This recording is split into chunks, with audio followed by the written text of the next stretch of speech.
10th International Day of Yoga for Self and Society, Narendra Modi ডাঙৰীয়াই ৰাষ্ট্ৰসংঘৰ মজিয়াত 2014 চনৰ ছেপ্টেম্বৰ মাহত এই বিষয়টো উপস্থাপন কৰিছিল।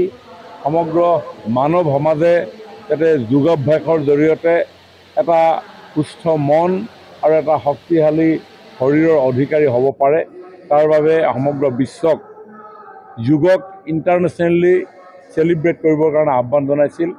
ৰাষ্ট্ৰসংঘয়ো মাত্ৰ 3 মাহৰ ভিতৰত মোদী ডাঙৰীয়াৰ এই প্ৰস্তাৱক সমৰ্থন জনাই সিদ্ধান্ত গ্ৰহণ কৰে ডিচেম্বৰ মাহত, আৰু 2015 চনৰ 21 জুন তাৰিখৰ পৰা এই দিনটো ইণ্টাৰনেশ্যনেলি যোগা ডে হিচাপে পালন কৰা হৈছে।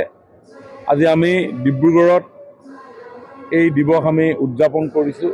মই আশা কৰিম মানৱ সমাজৰ ব্যস্ততাপূৰ্ণ এই মুহূৰ্তত কিছু সময় যোগাভ্যাসৰ জৰিয়তে মন আৰু শৰীৰক আমি সুস্থিৰ আৰু শক্তিশালী কৰি ৰাখি জীৱনৰ বাটত আগুৱাই যাবৰ কাৰণে এটা স্পিৰিচুৱেল এনাৰ্জি আমি পাব পাৰোঁ যোগ অভ্যাসৰ জৰিয়তে। কাৰণ আমাৰ হাজাৰ বছৰীয়া সভ্যতা সংস্কৃতিত যোগ অভ্যাসৰ কথা কোৱা হৈছে।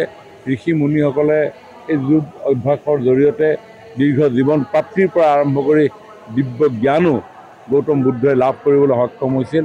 গতিকে ভাৰতীয় সভ্যতা সংস্কৃতিৰ এটা অতি গুৰুত্বপূৰ্ণ বিষয় হৈছে যোগা। এই যোগাৰ বহুত প্ৰকাৰ আছে, যিবিলাক প্ৰকাৰ মই ভাবোঁ সকলোৱে জনা উচিত।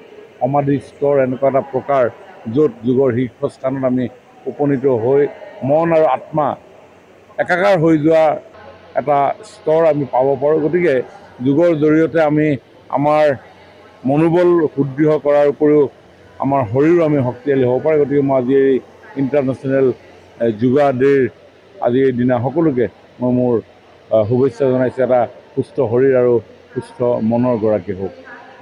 যিকোনো খবৰৰ বাবে যোগাযোগ কৰক আমাৰ এই নম্বৰত 7099017330 আৰু 7099017110।